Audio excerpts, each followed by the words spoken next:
Hey guys, welcome back to Lights Camera Reactions. And you know what day it is? It is True Crime Tuesdays, my favorite day of the week.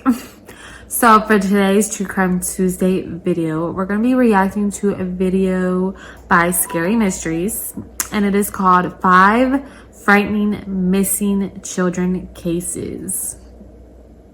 I love missing person cases. I do, but then I don't.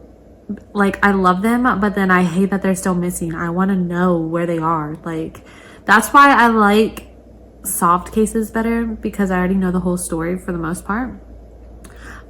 I don't know, it doesn't set with me right that I don't know the end of the story or what happened to them or where they are. I really hate that. So I really hate missing person cases at the same time.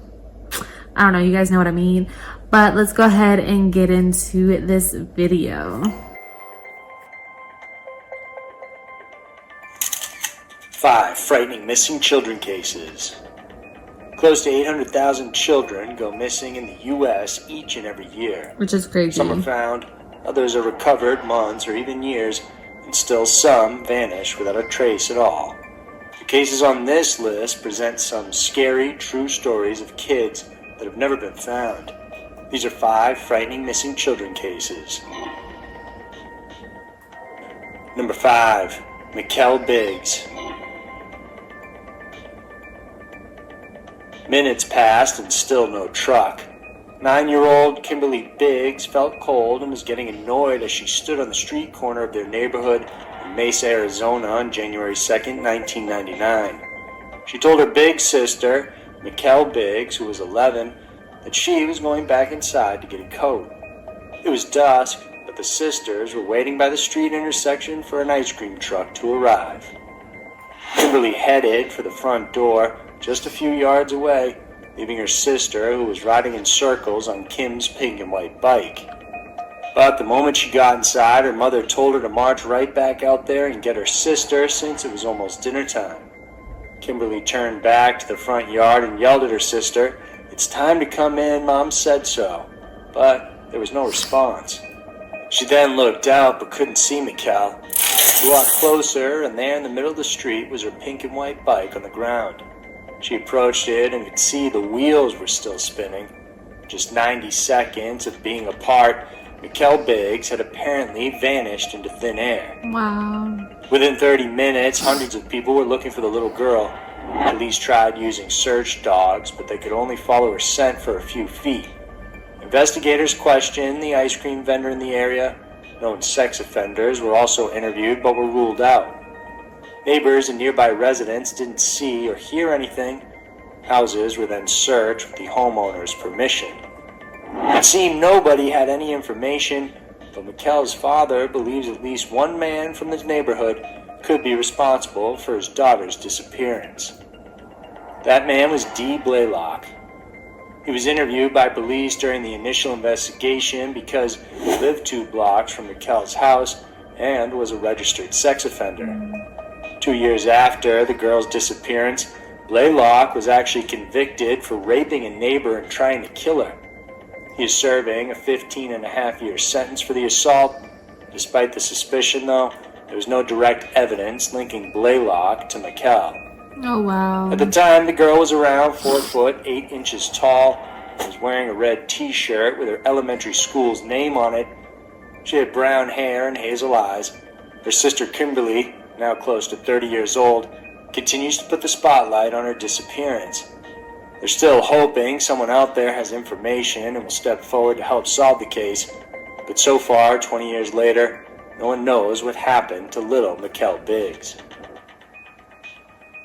Number 4. Morgan Nick. That's so sad. I feel like that's every parent's nightmare, to like just let your kids go out and play by themselves and then something bad happens to them when you're not paying attention. So that's why I feel like you don't see kids outside as much as you used to back in the day. Like when I was a kid, we were outside 24/7 till the lights went on.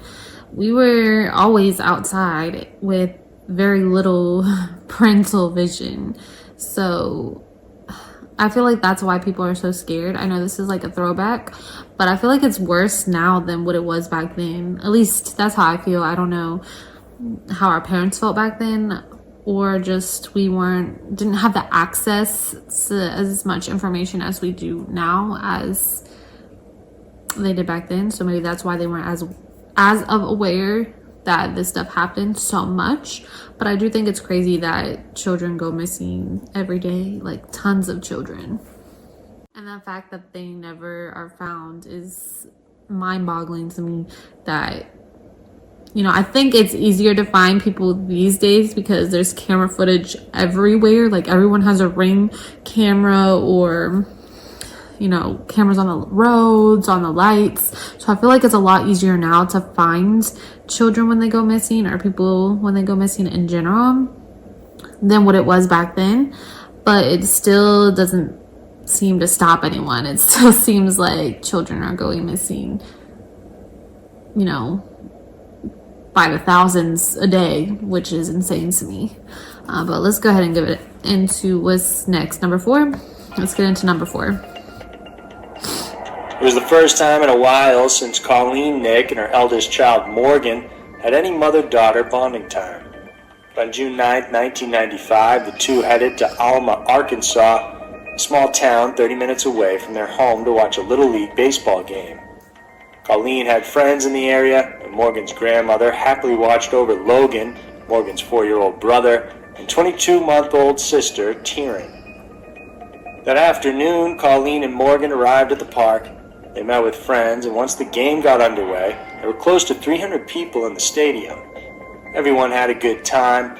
At around 10:30 p.m., two of Morgan's friends, 10-year-old Ty and 8-year-old Jessica, invited the little girl to head out to a nearby field 75 yards away to catch fireflies. Colleen was hesitant to give her permission, but the kids assured her it was safe. Yeah, that wouldn't happen Colleen these relented days. and told Morgan to remain in view. Just 15 minutes later, the game ended, and people headed to their cars to leave. Jessica and Ty came running back to the bleachers, but without Morgan. Colleen asked the kids where the girl was, and they said she was by their car, emptying the sand out from her shoes. Colleen rushed to her car, but when she got there, Morgan was nowhere in sight. Close to being frantic now, Colleen told one of the baseball coaches, and the coach began asking more questions to Jessica and Ty. The kids said that while they were playing, a creepy man came and spoke to them while they were dumping out sand from their shoes. He was standing behind a red-colored Ford pickup truck with a white camper shell. That was all they needed, and within minutes, police arrived. A huge search was underway for Morgan, the man, and his red truck. They searched in the parking lot and double-checked the fields, but the young blonde girl with blue eyes was nowhere to be found.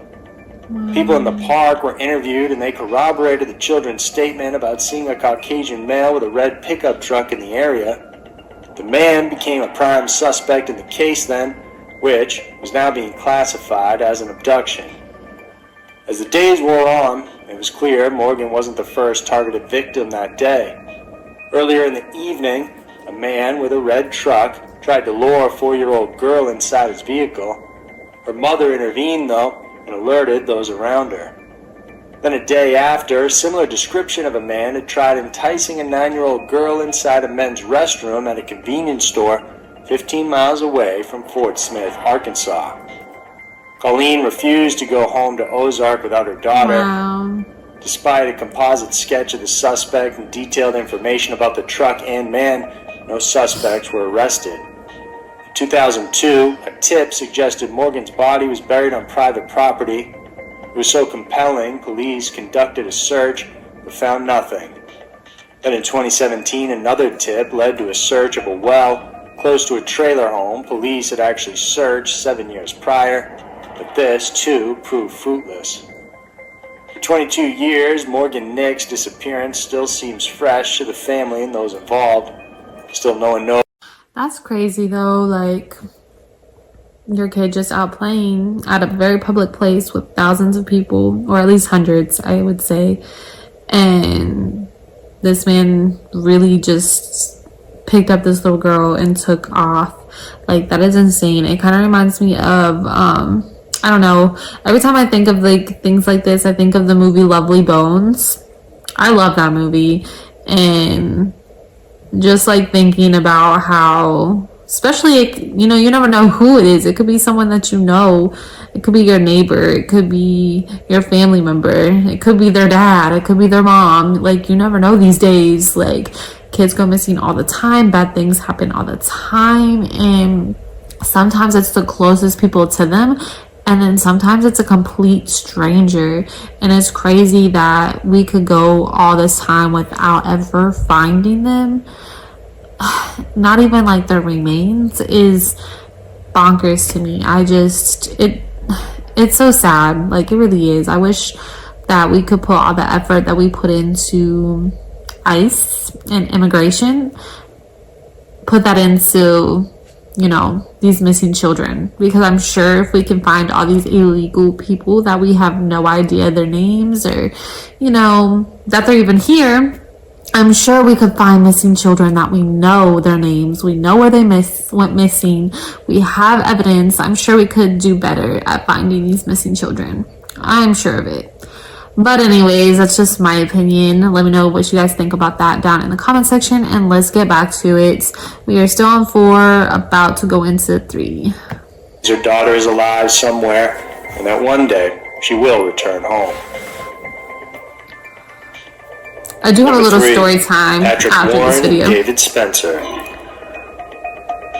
A day after Christmas in 1996, best friends, 13-year-old David Spencer and 11-year-old Patrick Warren, left their homes in Chelmsley Wood, England. In the afternoon, they were seen by police officers playing at a frozen pond. The officer explained to them that it was dangerous and told them to go home. David arrived at his house close to midnight after roaming the neighborhood. He told his mother he and Patrick were then going to spend the night at Patrick's brother's home, just a short walk away. But instead of going directly to the house, they stayed out a bit longer. The two walked around in the cold and the dark. Patrick was riding his new bicycle, a present he had got for Christmas, while David walked on foot. They headed across a hill and crossed a road towards a gas station. Once there, the attendant gave them a packet of biscuits. He said he saw the boys walk towards the Chelmsley Wood shopping center. This was around 12:45 a.m., and it would be the last time either of the boys were seen. When they didn't reach their destination, Patrick's brother went looking for them the next day. Soon after, they were reported missing. For police, they initially thought the two boys were runaways or were just out and about. After all, Patrick and David weren't the most well-behaved kids. David was into boxing and known to be aggressive and slightly volatile.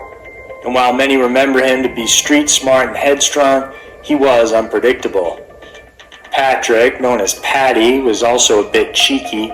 His teachers said he was a terrific lad, but also had a wild side. Because the boys were street smart, there was no real urgency hinting that they were in danger. But as the days wore on, it was clear something was wrong and the boys never did return. Many believed the police didn't take the disappearance seriously enough, especially in the first 48 hours, believing the boys were runaways. Just 2 days after they went missing, Patrick's red Apollo bike was found behind the station where they were last seen. But police didn't realize it was even Patrick's bike until weeks later. Oh, wow. For years, there were no solid leads in the case. It wasn't until 2003 when the West Midlands police announced they arrested a 37-year-old man in connection with the missing boys. The man was later released from jail, however, and was never charged. Another man was questioned in relation to the case. His name was Brian Field, and he was originally arrested for drunk driving. When his DNA was sampled, it showed he had previous sexual assault offenses.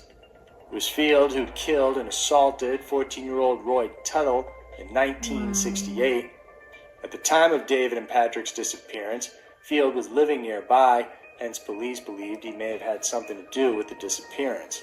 Who knows? But Field Maybe. denied this, and today, despite advances in technology, the case still remains unsolved. Number 2, Sabrina Eisenberg. So for me, if they ran away, which is very possible because they were together, and they were street smart, But if they ran away, they wouldn't have left their bike. I don't think they would have. Like, I feel like they would have used their bike to get to wherever they were going. I would assume. I don't know. I wonder if they dug into their home lives to make sure there wasn't anything they were running from.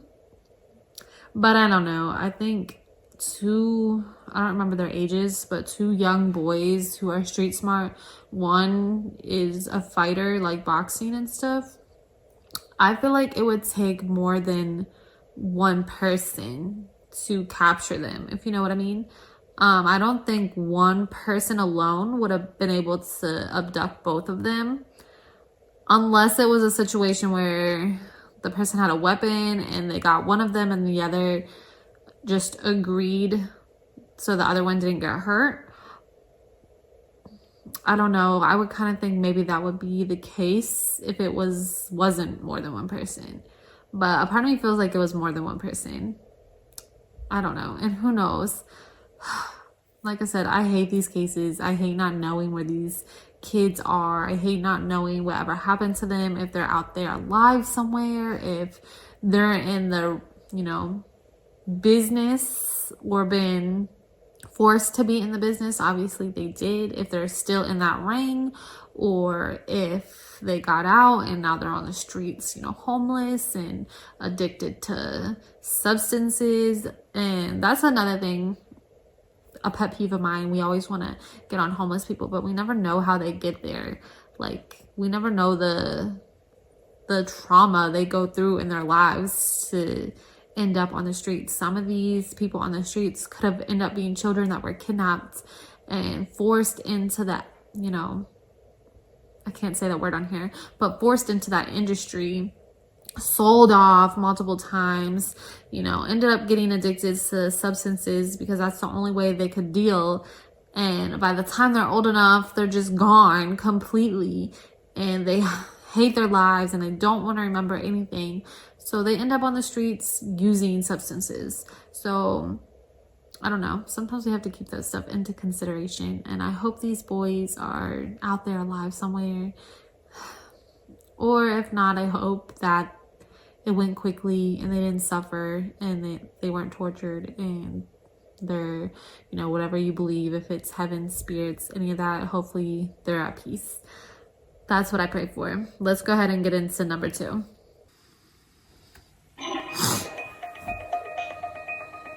In 1997, Steve and Marlene Eisenberg from Tampa, Florida, were happily married with 3 kids. Their eldest, William, was 8 years old, Monica 4, and their youngest, Sabrina, was just 5 months old. On November 23rd, the couple tucked their children into bed for the evening. Marlene checked in on Sabrina at around midnight, making sure she was still asleep. The following morning, she got up and noticed the garage door and the door from the house to the garage were open. Marlene ran to the first room, Sabrina's, to find her baby missing. Oh, wow. She called 911 and in between sobs, she told them what had happened. Police rushed to the scene but couldn't find any signs of a break-in, and nothing else was missing either. As they combed through the home, they did find an unidentified blonde hair and a shoe print close to the baby's crib. There were also several unidentified fingerprints in the house.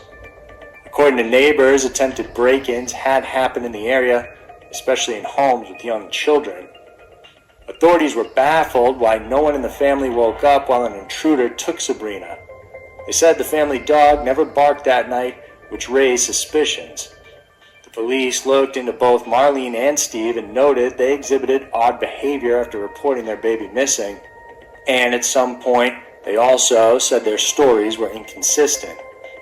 They noticed how there were few photos of Sabrina in the house, whereas there were several of the older children, and in one home video they thought they saw a bruise on the young baby's face and a patch of hair missing on her head. Soon detectives questioned the couple intensely, believing they had something to do with the disappearance of their daughter.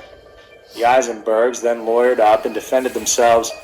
In the end, no evidence was found to convict them, and the charges were then dropped. Over the years that have passed, several women have actually come forward believing that they're the missing girl. DNA testing is now used to help identify if these women are the real Sabrina or not. For the Eisenbergs, they have since moved to Maryland, William is now 30 years old and studying medicine, while their daughter Monica is 26 and working with adults with special needs. The family still believes Sabrina is out there and alive. Every few years, the National Center for Missing and Exploited Children release an age-enhanced photo showing what Sabrina might look like now that she's older. The Eisenbergs are hoping if she's out there, she will one day attempt to look for them and realize she has a whole family eagerly awaiting her return. Number 1. I don't know. What do you guys think? By what they just told us, I know we don't get a lot of detail on what evidence they have in this video, but just by what they told us, it makes me feel like the parents were involved, and I don't know, maybe the mom had some type of postpartum depression after having the last child and felt a certain type of way about that child, or maybe the other kids, maybe everyone just didn't want this new baby. Who knows? You never know what people are going through or what's going through in their minds. But anytime I see parents that like don't get emotional or show like real emotion when their child is missing, especially an infant, like a small baby, I automatically know that they know something or they were behind it. I don't know, it just gives me the creeps, especially like my baby went missing from inside my home and you didn't hear nothing, and there's 4 other people in this home and a dog, and you didn't hear anybody come in and take your baby. And the police felt like you weren't upset and acting strange, and your guys' stories weren't matching. Red flags all over. I don't believe that. This is the same with the whole JonBenét case. Like, your child was unalived in your home, inside your home. Who does that? Nobody does that and leaves everybody else alive. And you expect me to believe that you didn't know nobody was in your home? You didn't know your daughter was in your basement this whole entire time? You didn't hear no one unaliving your child in the basement? I don't know. That shit is just weird to me. And anytime that stuff like that happens, I automatically just feel like it's the parents and they just got off with it because they either have connections or they have some money or something in that aspect. What do you think? Let me know down in the comment section. Let's check out this next one. It's the last one, guys. Shortly after midnight on April 26, 1980, Judith Rahn stepped inside her apartment on Merrimack Street in Manchester, New Hampshire. Every hallway light was out in their 3-story apartment building, which she found odd. Judith had returned from a tennis tournament out of town, and normally her daughter, 14-year-old Laureen, would tag along but skip this particular event. Once Judith was at the front door, she noticed that it was unlocked, and the back door was also left open. She checked inside Laureen's bedroom and found her daughter's friend, who was visiting that night, in bed. She asked her where Laureen was, and she said she was sleeping on the couch. The pillows and blankets were there, but Laureen wasn't. All Judith found was Laureen's brand new sneakers in the living room. By 3:45 a.m., Judith called police to report her daughter missing. Apparently, the night before, her daughter invited a friend and a male friend over. Other reports say that there were 2 males to hang out at the apartment. The teens were drinking alcohol, and at one point, one of the male friends heard someone in the hallway and left out the back door thinking it was Judith.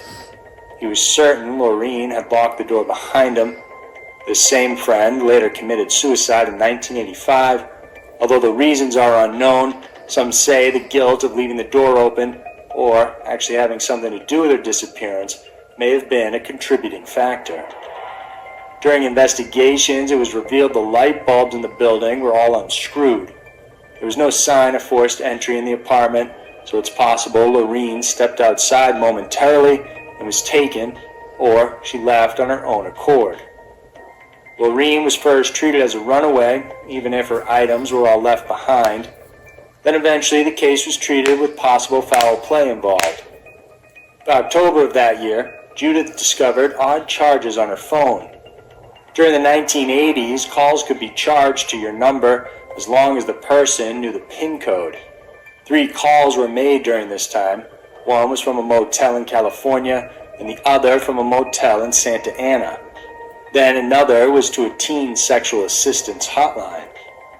From here, the story gets odd. The call to the teen sexual assistance hotline was run by a physician in California. Although questioned, he said he didn't know anything about Lorene. But 5 years later, Judith hired a private investigator who questioned the physician again, and this time, he said his wife was often visited by runaway girls at their home, and one of them might have been Lorene. Then in 1986, an investigator found out that one of the hotels where the call came from was once used by a child pornographer who went by the name Dr. Z. But investigators were unable to link the teen hotline and the possibility that child pornography might have had something to do with Lorene's disappearance. He did that. For close to a year after she had gone missing, Judith and Lorene's sister would get regular mysterious phone calls at 3:45 a.m. When they picked up, the person on the other line would go silent and refuse to talk. Could this have been Lorene trying to let her family know that she was still alive? Maybe. Eventually the call stopped though, and Judith remarried and moved to Florida. While the possibility Lorene may have been abducted is real, there are also others who point to another mysterious coincidence. In the 6 weeks prior to Lorene's disappearance, 2 other girls had gone missing in the area. There was 25-year-old Denise Denault, who lived 2 blocks away from Lorene. Although Denise was older, she bore a striking resemblance to the 14-year-old. The other girl was 15-year-old Rachel Garden, and she lived in a nearby town and also had similarities to Lorene. It's unclear whether the 3 cases are linked, look a lot alike. But it is unusual to have 3 similar-looking girls disappear within close proximity to each other. Today, Lorene is still considered missing. So there were 5 frightening missing children cases. For those... That's a strange one too. I feel like, I don't know, I feel like the doctor or therapist might have had something to do with it. Like, that's super strange. It's strange that his story would even change when he was investigated by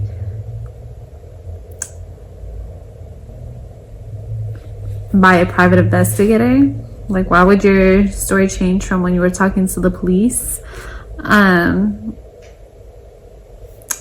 don't know, that's strange. I know we didn't have as much as we do now when it comes to like technology and DNA testing, but it still doesn't seem like it's getting any better. You know, I know we want to make it seem like, oh, we have all these things now. We have DNA testing, we have the ancestral, however you say that, testing that helps us find, you know, missing people and people who have done crimes and left their DNA. They found plenty of people like that.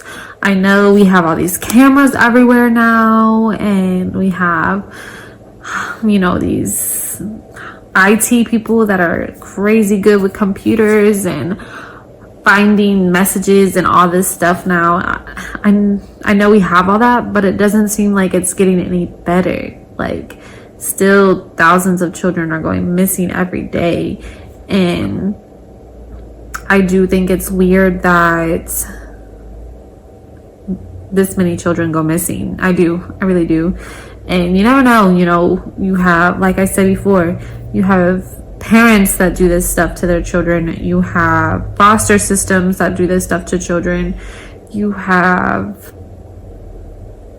nasty perv people that do this to children, family members. You have this, you even have other children that do this to children and then hide them. Like, it's sickening and it's just crazy. I actually, when I was growing up, my neighbor, she was older. She was my grandmother's friend, and her granddaughter, it was before I was ever born, but her granddaughter went missing, and still to this day, no one ever found her. She was never, like, nothing. They had no evidence of what happened to her, absolutely none. The last thing they had was like a video of her inside of a McDonald's, and we only had one McDonald's. Like, we lived in a really small little country town, and that was it. That was the last time she was seen, heard of.